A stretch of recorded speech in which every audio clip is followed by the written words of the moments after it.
Salut à toi, c'est Hermès, ton moniteur auto-école, enseignant de la conduite et de la sécurité routière. Aujourd'hui, je te propose un examen complet du code de la route, commenté et corrigé.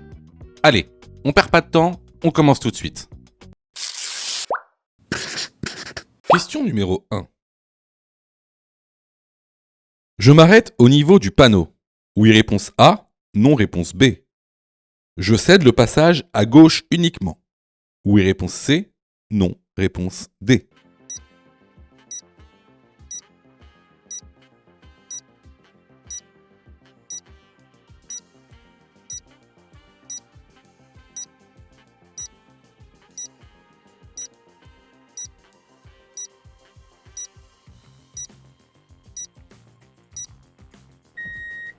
Alors ici on arrive à une intersection où on a un panneau stop. Donc dans ce cas-là, il est inutile de s'arrêter au panneau. Il faut s'arrêter au marquage au sol. Ensuite, est-ce que je cède le passage uniquement à gauche ? Non, on a un stop. On doit laisser le passage aux personnes venant de gauche et aux personnes venant de droite. Donc ici les bonnes réponses sont les réponses B et D. Question numéro 2. Des enfants se trouvent sur le trottoir de droite. Je ralentis ? Oui, réponse A. Non, réponse B. Je fais des appels de feu stop. Oui, réponse C. Non, réponse D.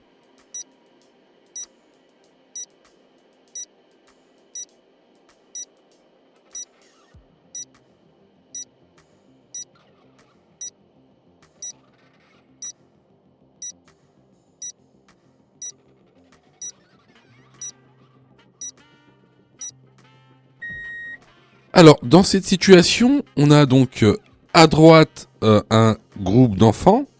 Et aussi, regardez bien, hein, sur le rétroviseur, on a une voiture derrière nous qui est quand même assez proche. Alors, je pense que tu sais que les usagers de la route ont des zones d'incertitude différentes. Alors, c'est quoi une zone d'incertitude ?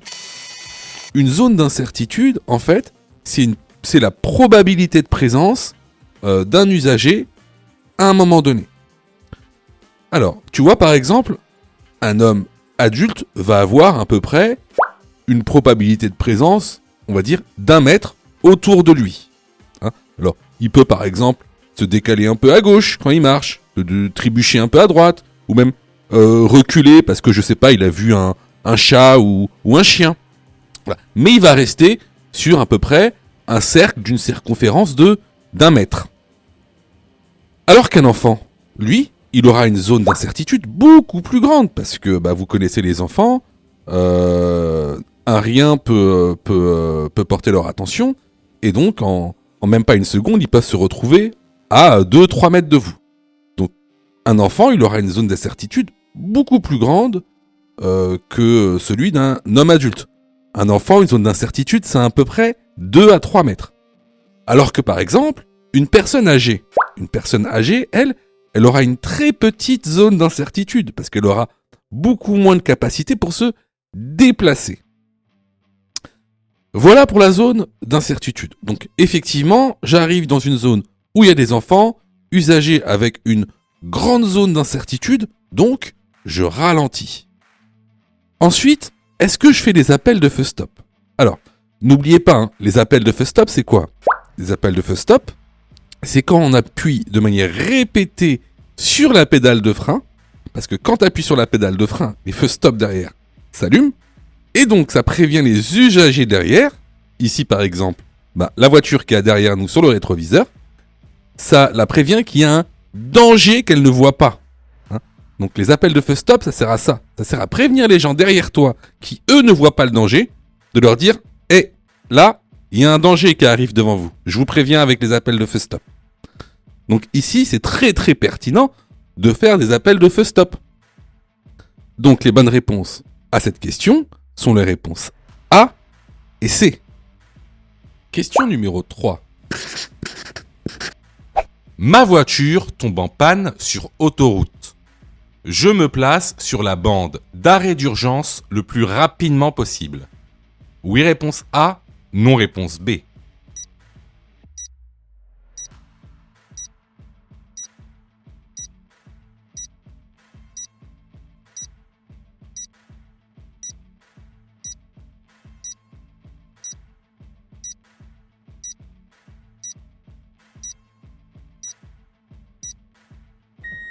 Alors, question très intéressante parce que vous faites beaucoup d'erreurs dans ce cas précis. Alors, c'est quoi la procédure lorsqu'on tombe en panne sur autoroute? Donc, lorsque vous tombez en panne sur autoroute, vous devez absolument le plus rapidement possible et en sécurité bien sûr, vous mettre sur la bande d'arrêt d'urgence. Ça, c'est le point numéro 1. Ensuite, bien sûr, mettre ses feux de détresse. Et une fois que c'est fait, c'est de sortir du véhicule, mais attention, du côté droit, c'est-à-dire du côté de la glissière de sécurité, pour pouvoir se mettre derrière la glissière de sécurité. Et donc une fois que vous êtes derrière la glissière de sécurité, là, vous pouvez appeler les secours ou un dépanneur, par exemple. Alors, je sais qu'il y en a beaucoup d'entre vous qui posent plein de questions. Alors, c'est normal, hein, j'ai pas mal d'élèves. Et la question principale que vous dites, c'est « Bah oui, mais si je tombe en panne sur la voie de gauche ?» Alors, je vais vous dire, c'est possible, hein, c'est possible, mais c'est rare. Pourquoi c'est rare? Vous êtes sur autoroute à 130 km/h. Donc, si votre voiture tombe en panne, vous allez bien savoir qu'elle tombe en panne. Hein, par exemple, vous allez plus pouvoir appuyer sur l'accélérateur. Voilà, vous allez le sentir. Donc, 130 km/h, vous allez avoir assez d'élan pour pouvoir rejoindre la bande d'arrêt d'urgence. Hein. Surtout, faites pas la bêtise de rester sur la voie de gauche. Pourquoi? Parce que c'est la mort assurée. Hein. Les gens, ils vont pas vous voir. Ils roulent à 130 km/h. Ils vont vous taper à 130 km/h. Hein. Donc ne faites jamais ça. Ne restez jamais sur la voie de gauche ou la voie du milieu. Autre chose, il y a beaucoup d'élèves qui disent t'as oublié un truc. Là, je leur dis mais qu'est-ce que j'ai oublié? Dites-moi. Il fait t'as oublié le triangle de présignalisation. Il faut mettre le triangle de présignalisation. Eh bien non. On est sur autoroute. Il est strictement interdit de mettre un triangle de présignalisation 30 mètres en amont du véhicule. Pourquoi? Parce qu'il est tout simplement interdit de circuler à pied sur autoroute. C'est interdit. Hein. Donc on ne met jamais de triangle de présignalisation lorsqu'on est en panne sur autoroute. Donc, ici, la bonne réponse est la réponse A. Question numéro 4. Sur ce rond-point, réponse A, je cède la priorité à droite. Réponse B, j'ai la priorité sur les véhicules venant de droite.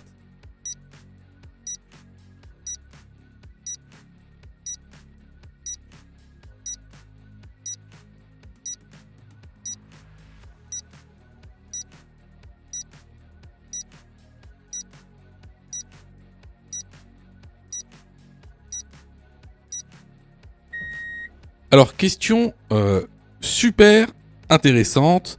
Vous faites beaucoup d'erreurs sur ces notions-là. Alors, déjà, il faut connaître la différence entre un carrefour à sens giratoire et un rond-point.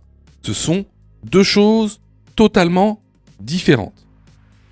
Alors, tout d'abord, le carrefour à sens giratoire. Vous voyez bien que lorsque vous rentrez dans un carrefour à sens giratoire, qu'est-ce que vous avez? Vous avez un panneau « Céder le passage ».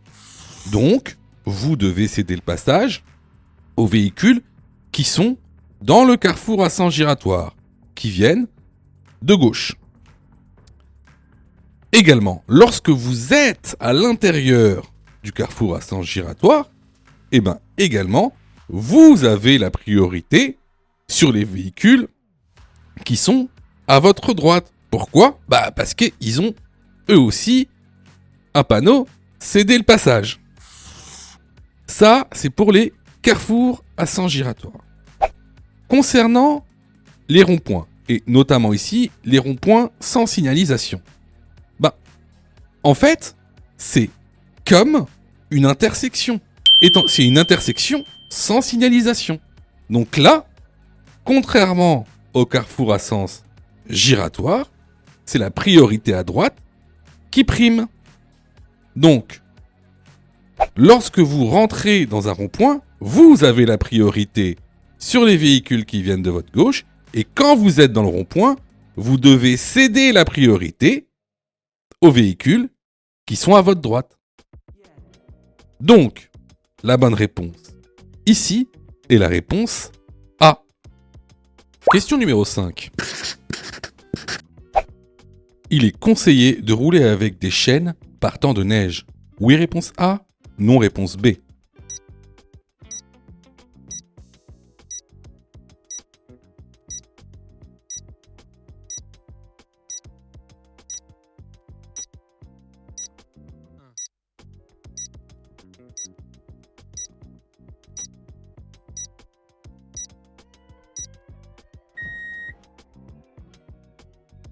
Alors, effectivement, les chaînes à neige ne sont pas obligatoires partout en France. Par contre, effectivement, partant de neige, il est fortement recommandé de rouler avec des chaînes à neige, des pneus hiver ou des chaussettes. Alors, par contre, il y a des endroits où c'est obligatoire. En général, ce sont les zones montagneuses. Alors, il y a 2 panneaux qui vous obligent à mettre un dispositif antidérapant. Donc que ce soit des chaussettes, des chaînes ou des pneus neige. Alors, vous avez déjà ce panneau.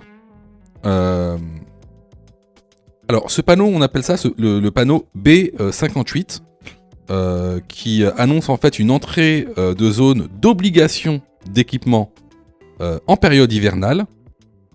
Alors, la période hivernale, c'est du 1er novembre au 31 mars. Et vous avez aussi ce panneau, donc c'est un panneau d'obligation, donc qui vous oblige à mettre des chaînes ou des pneus neige.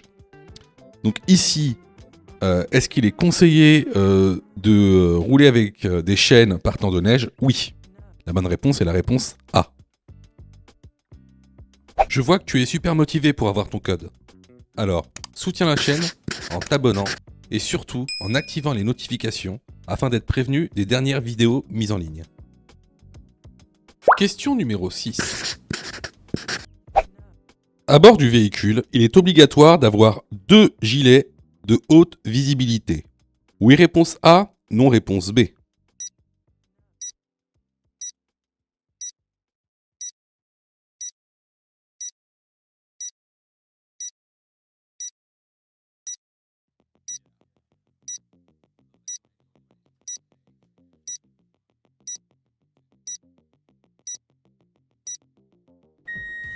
Alors, il est obligatoire d'avoir un gilet de haute visibilité à bord de son véhicule. Il n'est pas nécessaire d'en avoir 2. La non-possession d'un gilet haute visibilité est passible d'une contravention de première classe et de 11 € d'amende. Donc ici, la bonne réponse est la réponse B. Question numéro 7. Dans cette situation, je cède le passage au tramway. Oui, réponse A, non, réponse B. Je passe juste après son passage, peu importe la signalisation. Oui, réponse C, non, réponse D.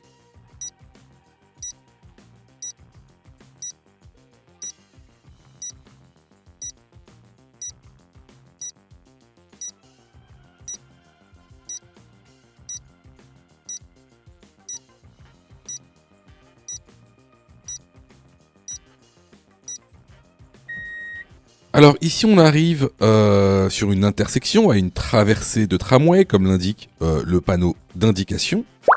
Et on a un feu qui clignote au rouge. Donc le feu qui clignote au rouge signifie un arrêt absolu. Donc ici, le tramway a donc la priorité. Est-ce que je passe juste après son passage, peu importe la signalisation ? Non, on attend que le feu passe au vert, enfin qu'il arrête de clignoter au rouge plutôt. Lorsqu'il arrête de clignoter, alors là tu peux passer. Pourquoi ? En général, si un tramway passe dans un sens, ça veut dire qu'il y a une grande probabilité qu'il y ait un autre tramway qui passe dans l'autre sens. Donc, on reste à l'arrêt jusqu'à ce que la signalisation arrête de clignoter. Les bonnes réponses ici sont les réponses A et D. Question numéro 8. Certains médicaments ont les mêmes effets que l'alcool. Oui, réponse A. Non, réponse B.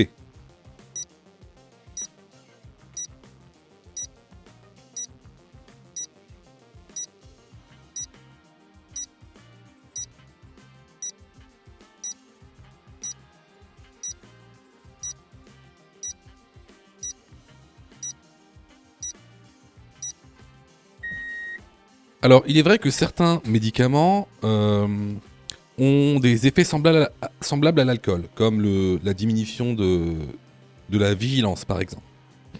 Alors, à savoir que les médicaments ont des pictogrammes. Donc, ce sont des triangles sur fond jaune, orange et rouge qui ont des significations différentes. Alors, le pictogramme jaune, c'est le pictogramme de niveau 1.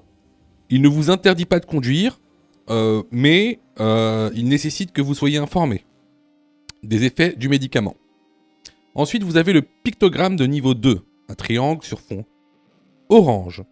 Celui-ci, il faut demander l'avis du médecin avant de pouvoir conduire. Mais il ne vous interdit toujours pas de conduire. Par contre, le pictogramme triangle sur fond rouge, lui, de niveau 3, vous interdit de conduire. Et pour reprendre la conduite, il faut demander l'avis de votre médecin. Donc ici, la bonne réponse est la réponse A. Question numéro 9.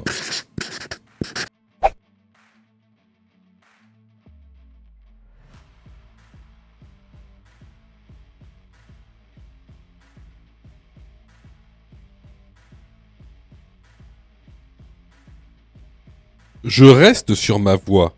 Oui, réponse A. Non, réponse B.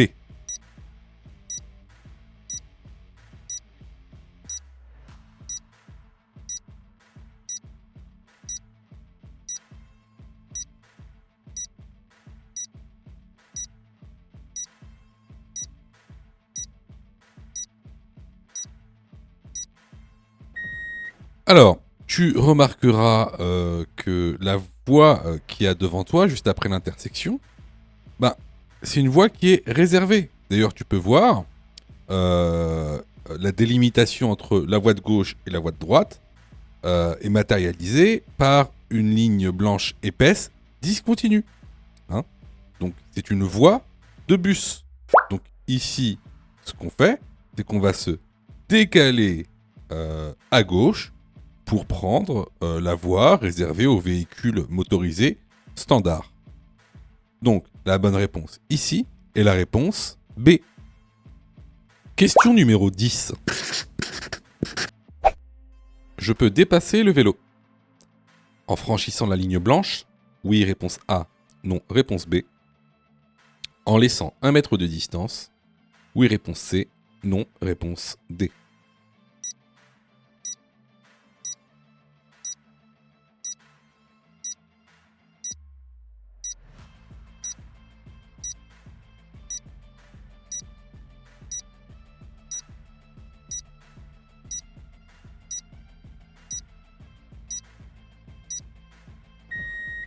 Alors, ici, c'est une question très intéressante. Alors, la règle générale veut qu'on n'ait pas le droit de dépasser quand on a une ligne blanche. On n'a pas le droit de ni franchir, ni chevaucher une ligne blanche. À une seule condition, si on veut dépasser un vélo. Alors, là on en vient à des termes techniques. Il y a le mot franchissement et le mot chevauchement, qui sont deux termes techniques différents. Bien sûr, je vous renvoie à la formation, au cours de la formation, parce que ce sont des nuances qui vont faire que vous allez avoir votre permis ou non. Alors, donc oui, on a le droit de dépasser en chevauchant la ligne blanche. Alors, c'est quoi la différence entre franchir et chevaucher? Lorsque vous franchissez la ligne blanche, vos 4 roues sont à l'extérieur de la ligne blanche. En gros, vous roulez à contresens. Le chevauchement, il y a seulement 2 roues qui sont à l'extérieur de la ligne blanche. Donc là, dans ce cas-là, oui, on peut dépasser le vélo en chevauchant la ligne blanche et non pas en la franchissant. Est-ce que je laisse 1 mètre de distance lorsque je la dépasse? Lorsque je dépasse le vélo. Alors ici, on est hors agglomération. Donc hors agglomération, on laisse 1,50 m lors du déplacement d'un vélo. En plus de ça, il faut regarder le contexte. C'est-à-dire que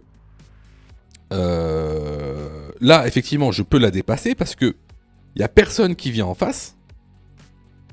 Et puis derrière, lorsqu'on regarde les rétroviseurs, il n'y a personne qui essaye de nous dépasser. Question numéro 11. Lors d'un contrôle, la police peut dépister mon alcoolémie à l'aide d'un éthylotest. Oui, réponse A. Non, réponse B.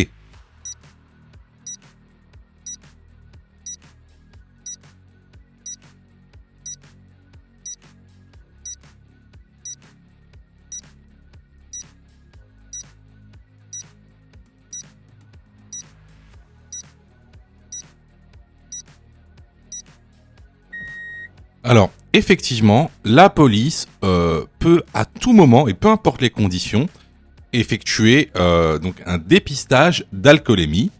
Donc, ce dépistage d'alcoolémie se fera à l'aide d'un éthylotest. Donc, il existe 2 types d'éthylotests, les éthylotests chimiques et les éthylotests électroniques.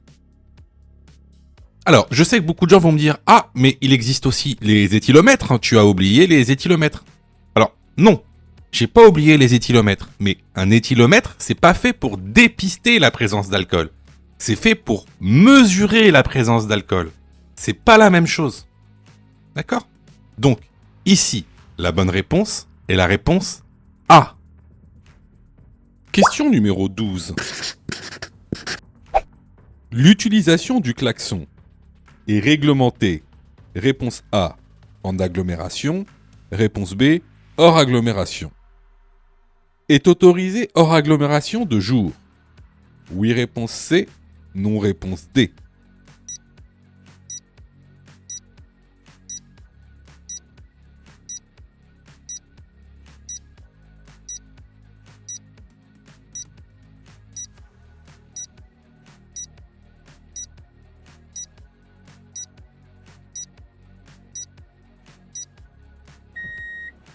Alors effectivement, l'utilisation du klaxon est réglementée. Alors vous avez 2 cas. Le cas agglomération et le cas hors agglomération. Alors, en agglomération, de jour comme de nuit, l'usage du klaxon est strictement interdit. Bien sûr, sauf danger imminent. Hors agglomération, c'est différent. Hors agglomération, tu es autorisé à utiliser ton klaxon de jour selon certaines situations. Par exemple, à l'arrivée d'un virage sans visibilité. Par contre, elle sera interdite de nuit. De nuit, il faudra utiliser des appels de phare. Bien sûr, il y a toujours une exception, c'est le fait d'être devant un danger imminent, même hors agglomération. Donc ici, les bonnes réponses vont être les réponses A, B et C.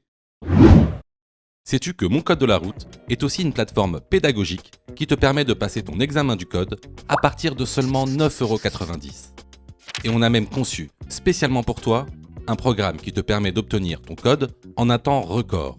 C'est le programme Mon Code en 10 jours. Avec un calendrier de révision personnalisé, un contenu pédagogique par thème conforme à la nouvelle réforme, des nombreux tests d'examen blanc issus de l'examen officiel, accessible sur smartphone, tablette et PC durant 1 an et en accès illimité. Et surtout, cette formation est 100% remboursée en cas d'échec à l'examen. Alors, si tu souhaites obtenir ton code du premier coup sans te ruiner et sans risque, rejoins notre programme en cliquant sur le lien en description de la vidéo. Pour ça, tu as juste à cliquer sur le lien en description et à choisir ta formule. Question numéro 13. Le véhicule, à ma gauche, roule lentement. Je le dépasse en restant sur ma voie. Oui, réponse A. Non, réponse B.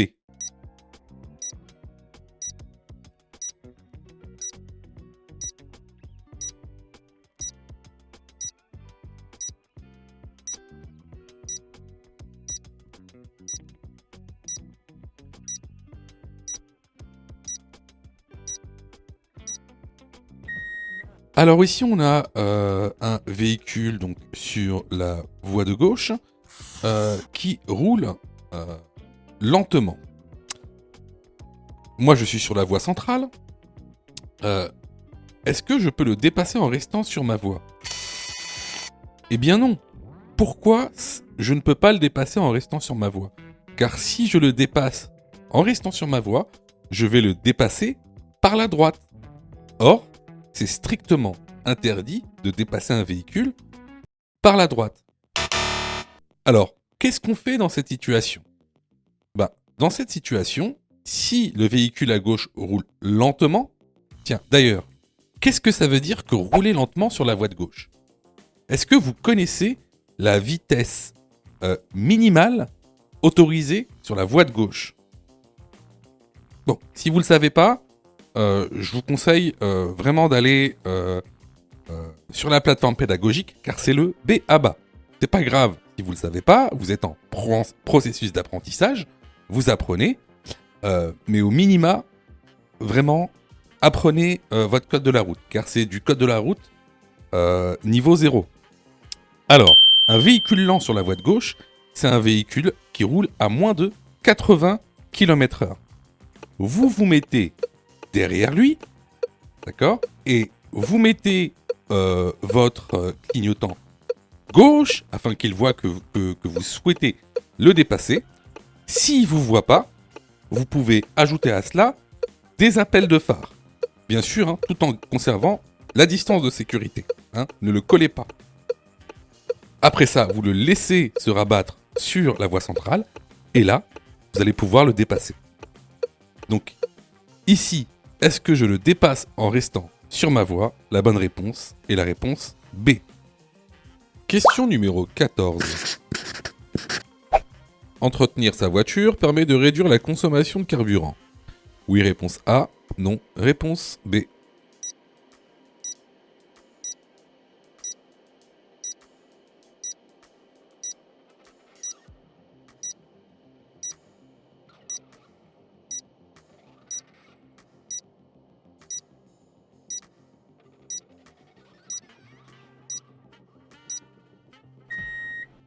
Alors, effectivement, changer les filtres, filtre à air, filtre à huile, changer les roues lorsqu'elles sont usées, les gonfler lorsqu'elles sont dégonflées, va vous permettre de réduire la consommation de carburant naturellement. Donc la bonne réponse ici est la réponse A. Question numéro 15. Ce chien est bien attaché. Oui, réponse A. Non, réponse B.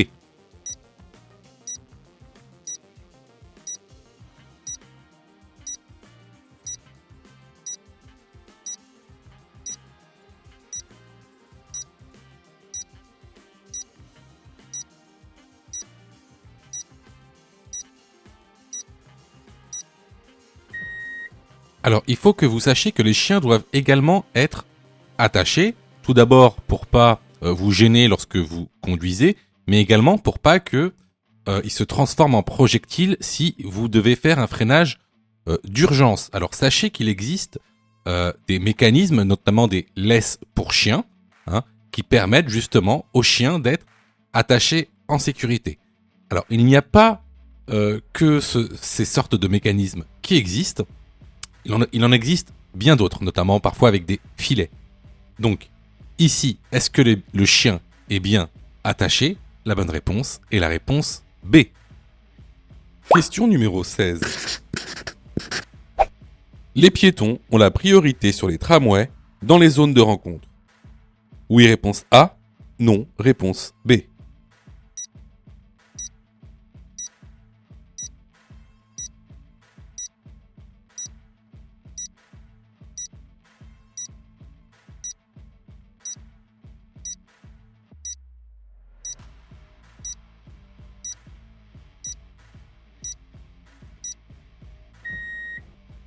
Alors, beaucoup de gens pensent qu'ils ont la priorité dans les zones de rencontre sur tous les véhicules, notamment les tramways, mais c'est faux.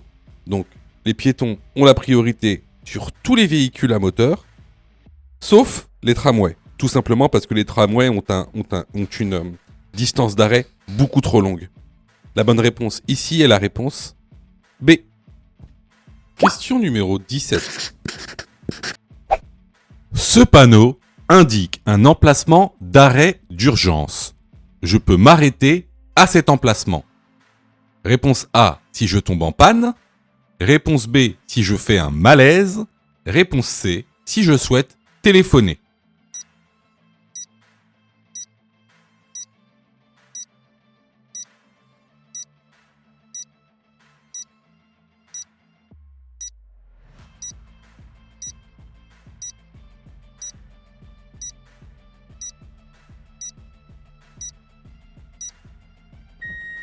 Alors, ce panneau-là, effectivement, c'est ce qu'on appelle un panneau d'emplacement d'arrêt d'urgence. Alors, ça ressemble à quoi un arrêt d'urgence ? Ça ressemble à ça. Hein. Et en général, dans ces emplacements, tu trouveras aussi un poste d'appel d'urgence. Donc, ces panneaux, cet emplacement, comme son nom l'indique, emplacement d'arrêt d'urgence. Donc, c'est pour les urgences. Donc, par exemple, si tu tombes en panne, si tu fais un malaise, si tu fais un accident, mais surtout pas pour téléphoner. Donc ici, les bonnes réponses vont être les réponses A et B. Question numéro 18. Je dois vérifier la pression des pneus. Réponse A, une fois par mois. Réponse B, 2 fois par an. La vérification de la pression des pneus se réalise. Réponse C, à froid. Réponse D, à chaud.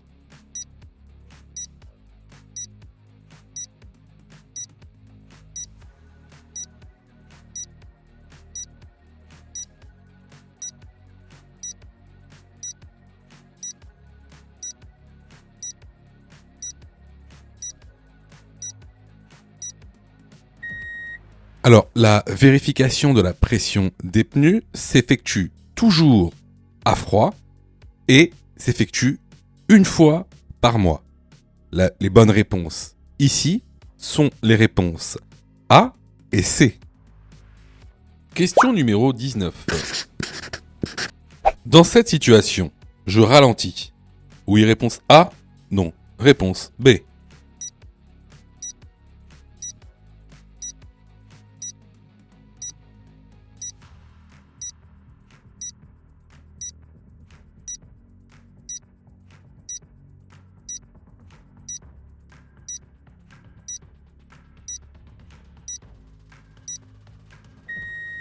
Alors ici, vous voyez bien qu'on roule sur une rue étroite et en plus avec un trottoir étroit. Sur le trottoir se trouve une personne qui tient un enfant sur les bras, donc qui est déséquilibré et qui a donc une zone d'incertitude très grande. Donc ici, je ralentis. La bonne réponse est la réponse A.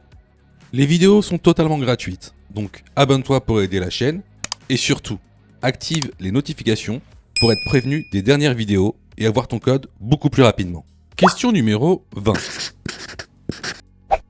Pour prendre la sortie pour Montpellier, j'adapte ma vitesse.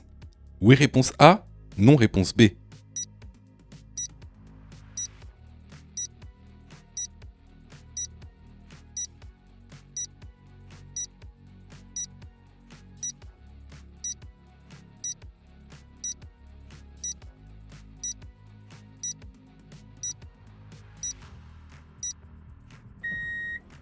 Alors là, regarde bien. Nous, on veut prendre la sortie pour Montpellier. Seulement, derrière nous, on a, si tu vois bien, on a une moto qui est très proche de nous. Et comment on le sait ? c'est qu'on voit pas ses roues. Hein. On voit pas ses roues, donc cette moto est très très proche. Si on freine trop brusquement ou qu'on ralentit trop brusquement pour prendre cette sortie, la moto risque hein, de nous percuter. Alors, ici, ce qu'on fait, c'est qu'on adapte notre vitesse, on ralentit de manière constante pour pouvoir prendre la sortie. Donc la bonne réponse ici est la réponse A. Question numéro 21.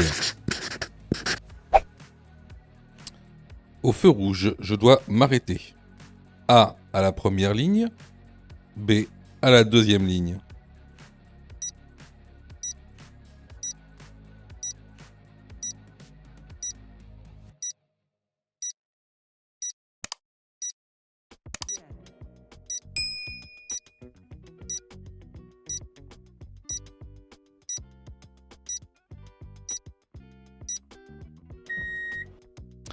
Alors, ici, on a affaire à ce qu'on appelle un sas vélo.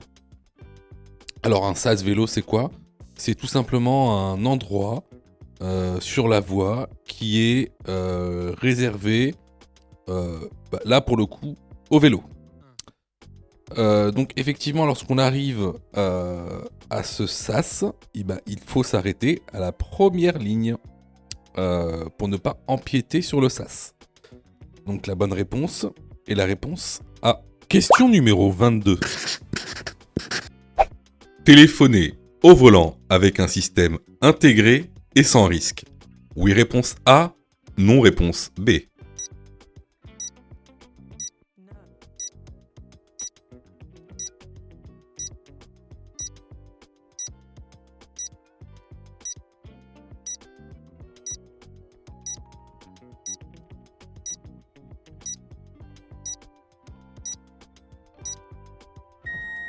Alors, tout d'abord, vous devez savoir que téléphoner avec un système intégré est autorisé. Ce n'est pas interdit. Cependant, ça va augmenter donc les risques d'accident. Hein. Par exemple, on sait que utiliser son téléphone au volant va multiplier par 3 la probabilité de survenue d'un accident. Donc, ici, la bonne réponse est la réponse B. Question numéro 23. Je vérifie la pression de mes pneus. Réponse A, une fois par mois. Réponse B, une fois par an.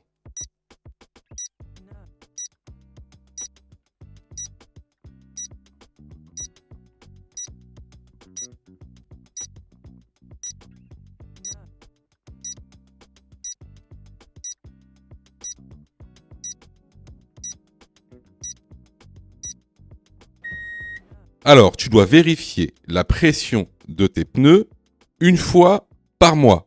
La bonne réponse ici est la réponse A. Question numéro 24. La pollution atmosphérique peut être réduite en pratiquant le covoiturage et l'écopartage.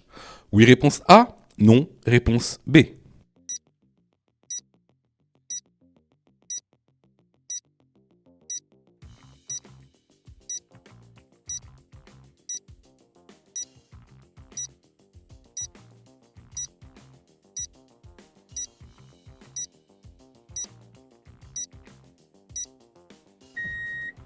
Alors effectivement, le covoiturage et l'écopartage vont réduire le nombre de véhicules en circulation.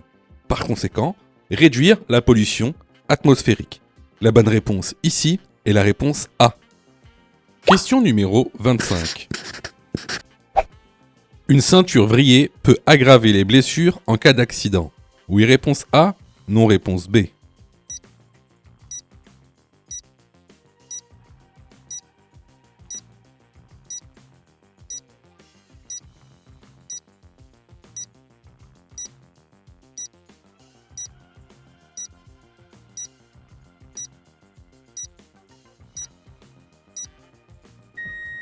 Alors, effectivement, une ceinture mal placée ou vrillée peut aggraver les blessures en cas d'accident.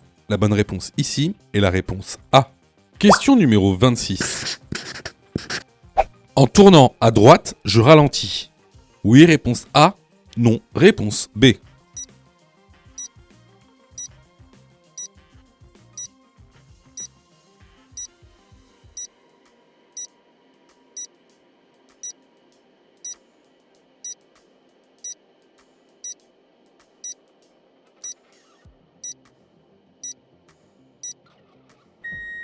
Alors, comme vous le voyez, on a des piétons sur notre voie.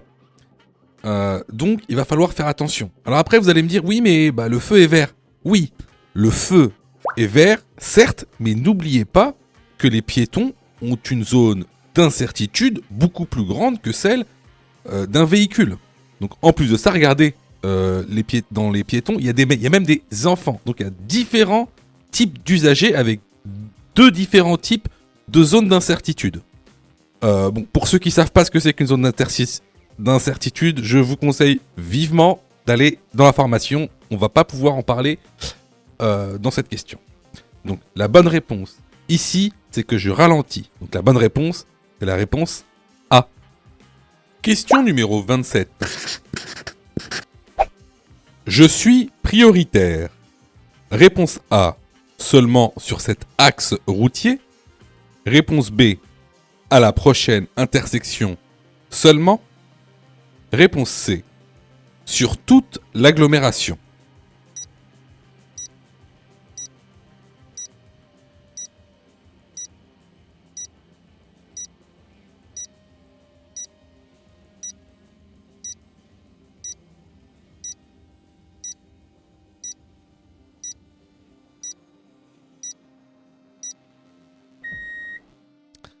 Alors, ça va peut-être vous surprendre, mais il faut savoir une chose avant de répondre à la question.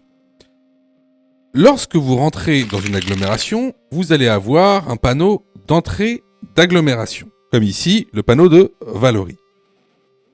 Tous les panneaux qui se situeront au-dessus, en dessous et parfois même à l'intérieur du panneau d'entrée d'agglomération signifient que ces prescriptions sont valables sur toute l'agglomération.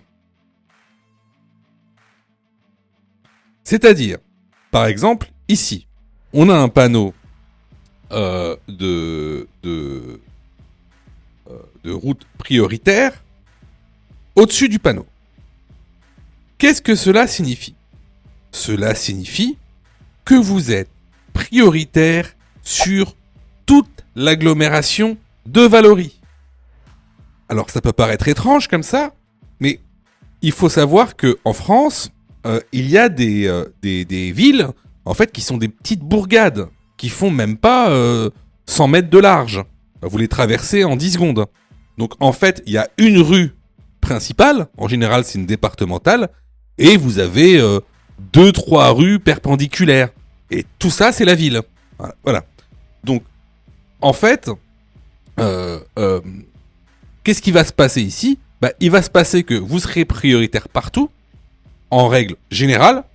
Voilà. Et quand vous ne serez pas prioritaire, il y aura des panneaux qui vous diront que vous n'êtes pas prioritaire. Par exemple, il y aura un stop. Par exemple, il y aura un céder le passage. Ou, par exemple, il y aurait un panneau de fin de priorité.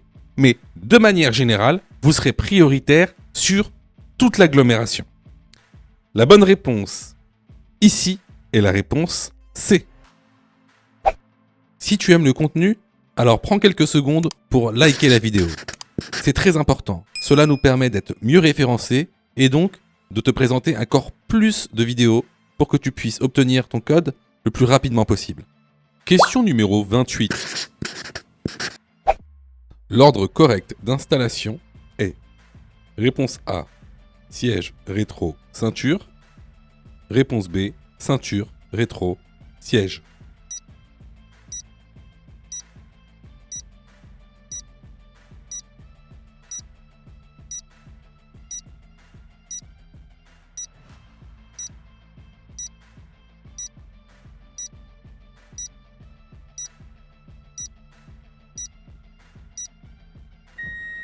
Alors ici, c'est une chose qu'il faut savoir. La procédure d'installation, c'est d'abord le siège, ensuite le rétro et après la ceinture.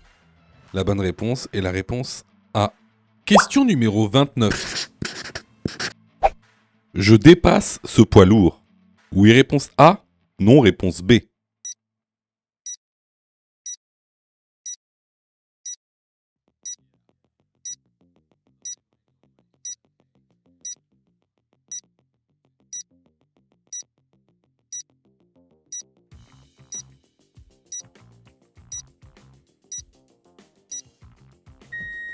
Alors ici, avant de savoir si on dépasse ou pas ce poids lourd, il y a plusieurs questions à se poser. Sur quelle route je suis et quelle est la vitesse maximale autorisée sur cette route? Alors ici, comme vous le voyez sur la rive de gauche, on a donc des lignes de rive pointillées. Donc ici, on est sur une route à double sens. Quelle est la vitesse maximale autorisée sur une route à double sens? La vitesse maximale autorisée est de 80 km/h. Or, si on regarde sur le tableau de bord, on voit qu'on est déjà à 80 km/h. Donc, on est déjà à la vitesse maximale autorisée. Donc, je ne dépasse pas ce poids lourd. La bonne réponse ici est la réponse B. Question numéro 30. Les vitres avant et le pare-brise avant doivent offrir un coefficient de transparence d'au moins. Réponse A, 70%. Réponse B, 80%. Pour les autres vitres, le seuil minimal est de réponse C, 40%. Réponse D, 0%.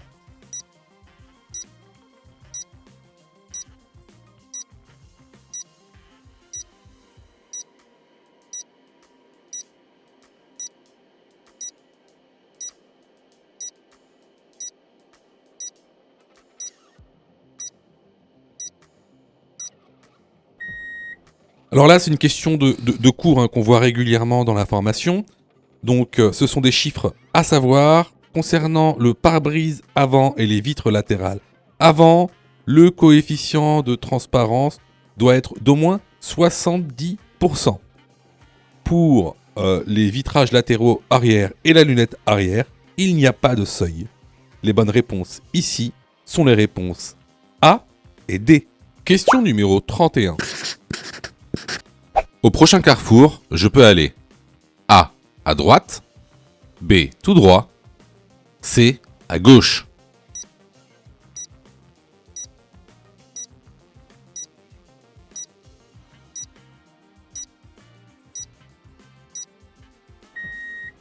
Alors ici, si vous voyez bien, on a un panneau d'indication qui nous indique les voies qu'on pourra rencontrer sur le prochain carrefour.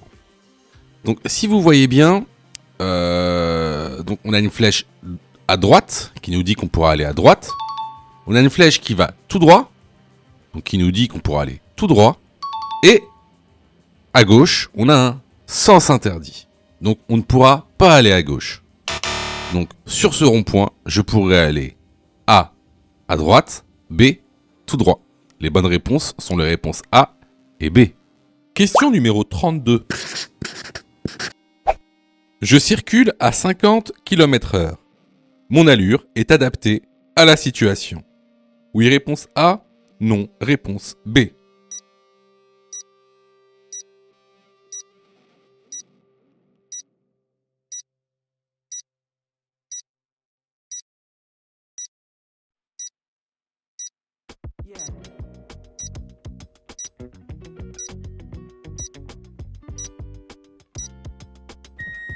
Alors ici, donc on a un panneau de signalisation qui nous indique que la vitesse est limitée à 50 km/h. Très bien.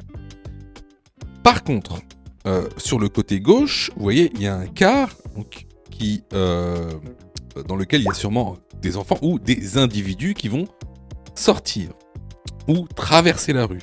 Donc pour le coup, ici, la vitesse n'est pas adaptée.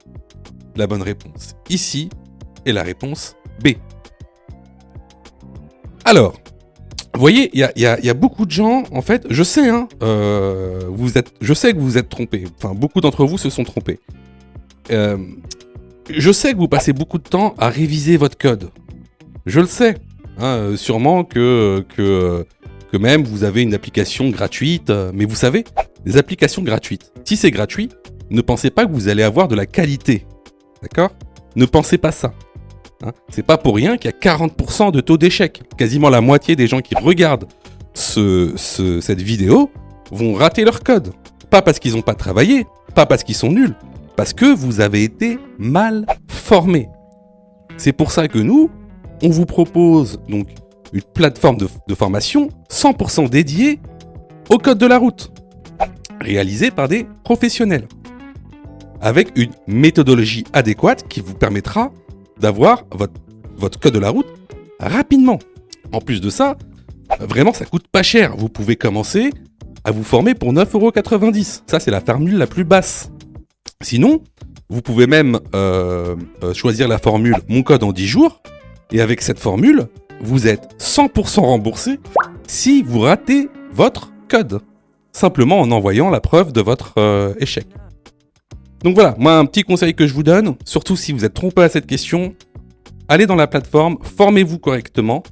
Vous allez voir, ça va bien se passer. Pour ça, tu as juste à cliquer sur le lien en description et à choisir ta formule. Question numéro 33. À 70 km/h, la distance d'arrêt est de réponse A, 49 mètres, réponse B, 80 mètres.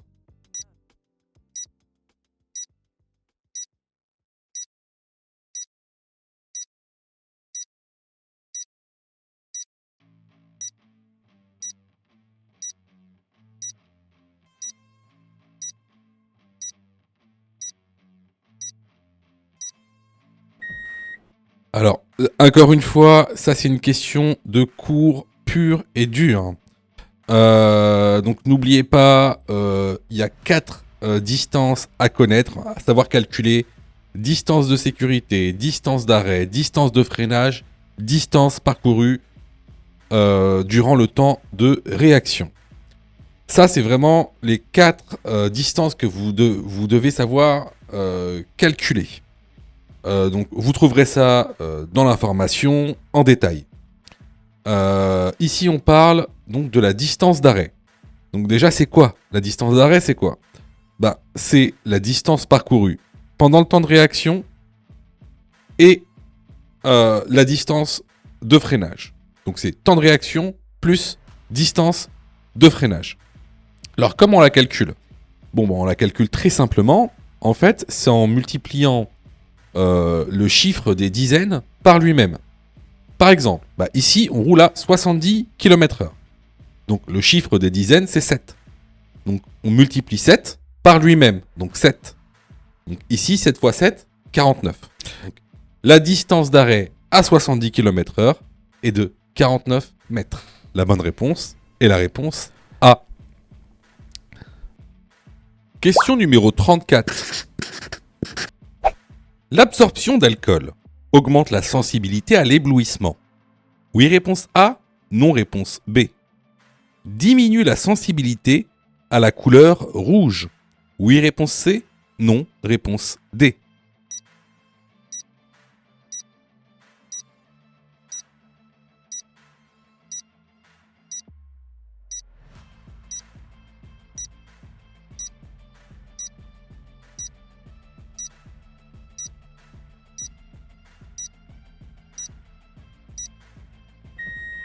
Alors, effectivement, l'absorption d'alcool va augmenter la sensibilité à l'éblouissement.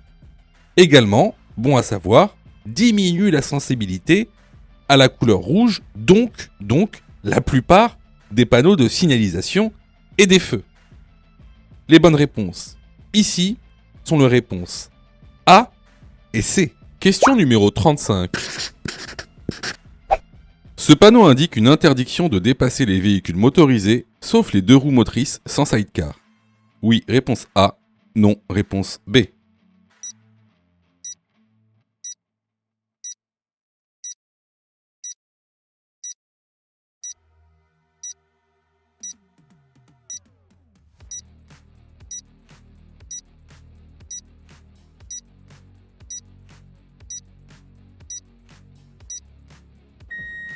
Alors là, c'est une simple question de cours. Effectivement, ce panneau vous interdit de dépasser les véhicules à moteur, mais par contre, vous pouvez dépasser des motos sans sidecar. Donc la bonne réponse ici est la réponse A. Question numéro 36. À 70 km/h, je parcours en une seconde. Réponse A, 21 mètres. Réponse B, 42 mètres. Ma distance de sécurité est bonne. Oui, réponse C. Non, réponse D.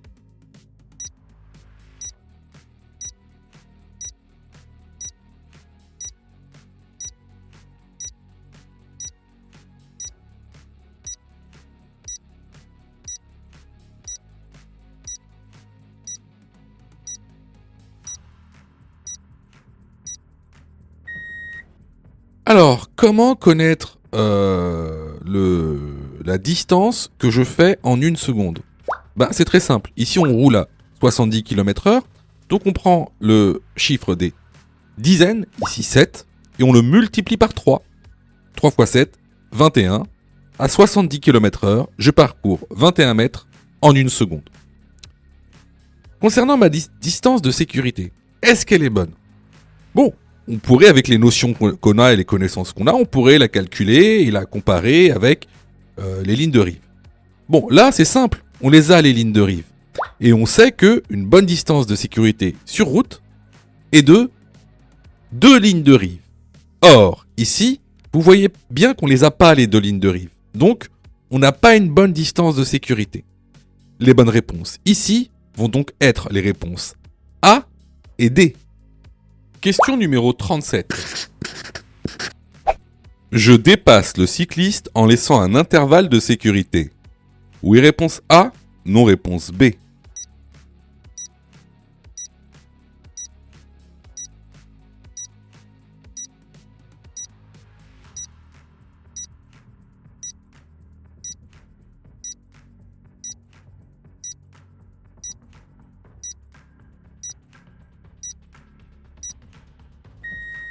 Alors ici, comme tu peux le voir, on a un camion qui est garé à cheval entre la chaussée et le trottoir.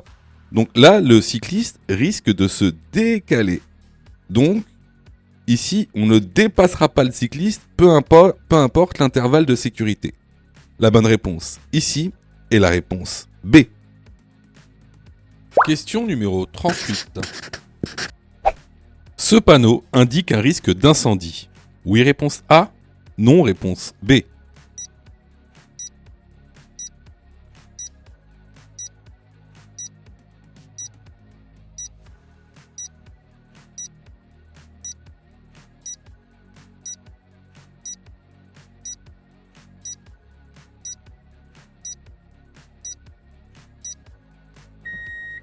Effectivement, ce panneau indique un risque d'incendie. La bonne réponse ici est la réponse A. Alors là, c'était vraiment une question de cours qu'on voit régulièrement dans la formation. Donc, si vous avez eu faux à cette question, vraiment, je vous incite vraiment à vous former, que ce soit chez nous ou ailleurs. Alors, je reçois plusieurs messages de votre part, d'ailleurs, je vous en remercie.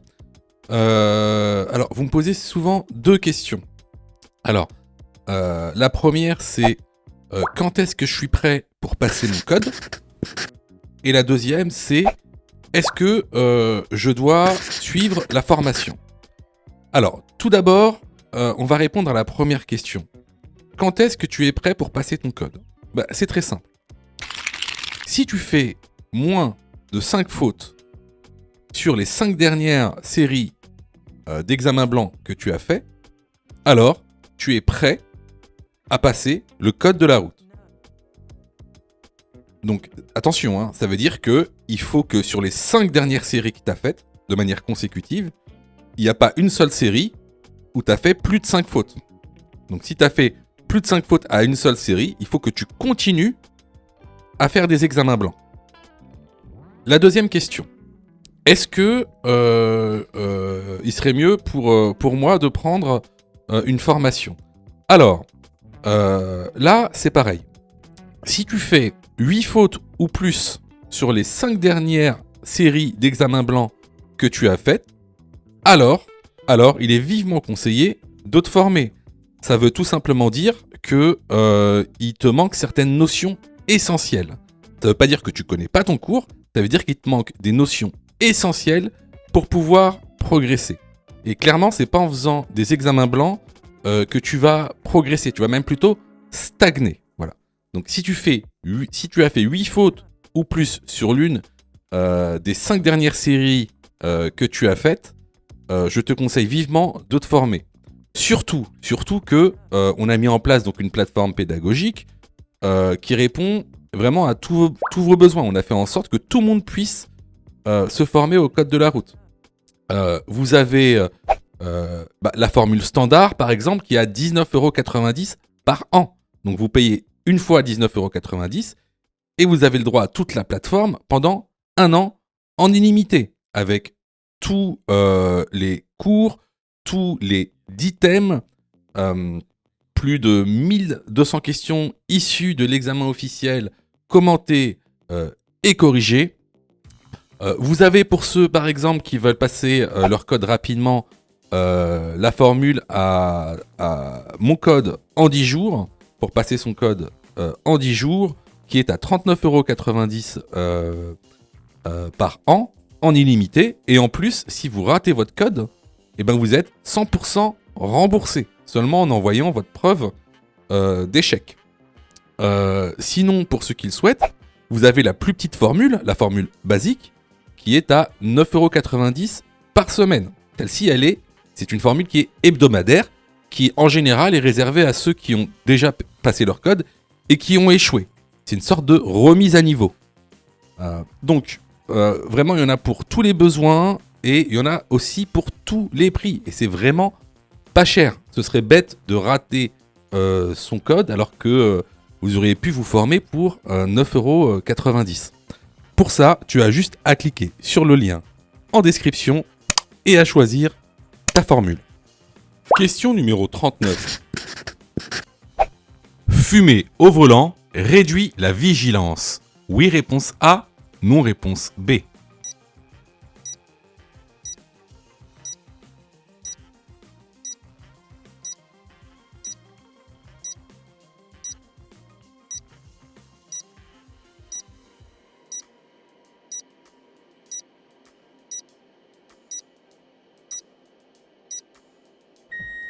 Alors, cette question peut paraître bête, mais en fait, toute activité au volant va réduire votre vigilance, que ce soit fumer, que ce soit manger, que ce soit boire, que ce soit aussi discuter. Donc, effectivement, toute activité au volant va réduire votre vigilance. Donc, fumer également. La bonne réponse ici est la réponse A. Question numéro 40. Cette commande active les clignotants. Oui, réponse A. Non, réponse B.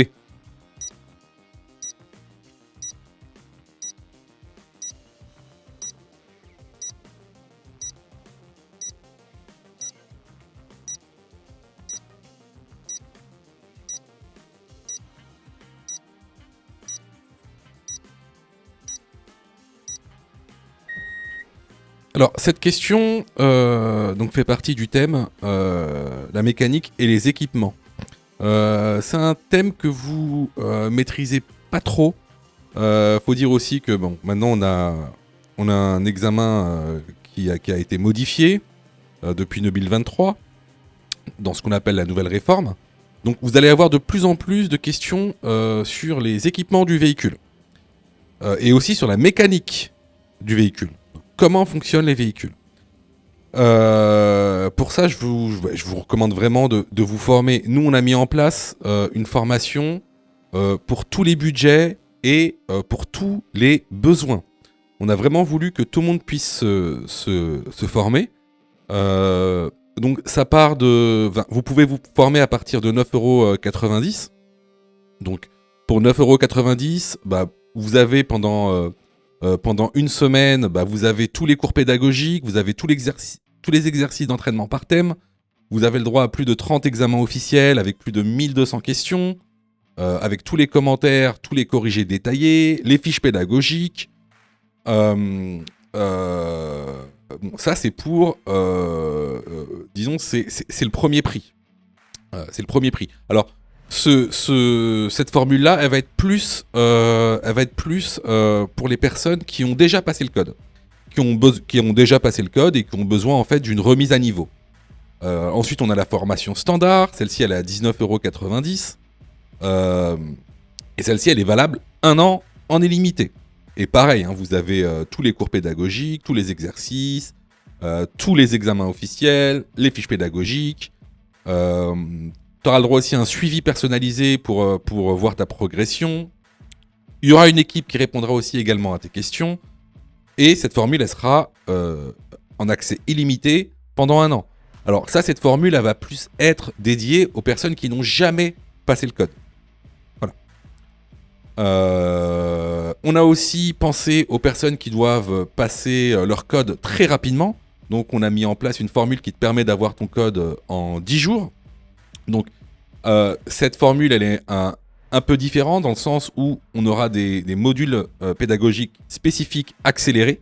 Donc avec des fiches mémotechniques, des cours condensés avec l'essentiel du contenu pédagogique, des exercices spécifiques d'entraînement et aussi un calendrier d'apprentissage qui est personnalisé sur 10 jours. Bien sûr, tu auras le droit aussi à tous les cours pédagogiques, les examens officiels, le suivi personnalisé. Et cette formule, elle sera disponible en accès limité pendant 1 an. À savoir que cette formule est remboursée à 100% si tu échoues ton examen. T'as juste à envoyer en fait ta preuve d'échec par mail et tu seras remboursé automatiquement. Ensuite, on a une dernière formule, ça c'est la formule premium. Alors la formule premium, c'est la formule standard, plus 45 minutes de coaching avec un enseignant de la conduite et de la sécurité routière.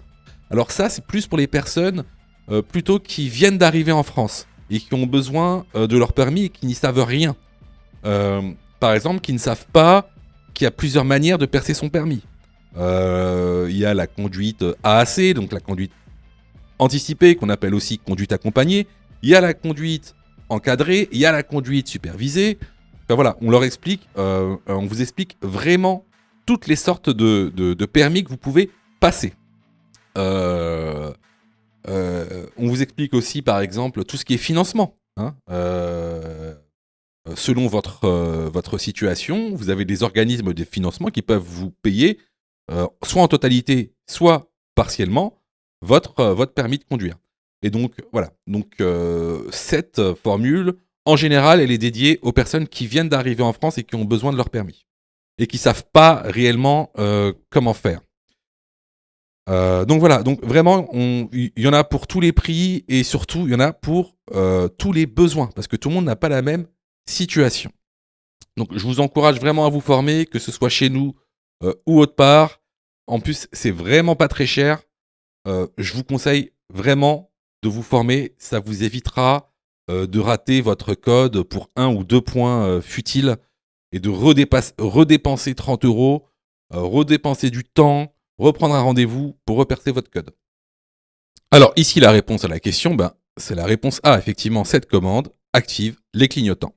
Si tu as fait 8 fautes ou plus, ne panique pas.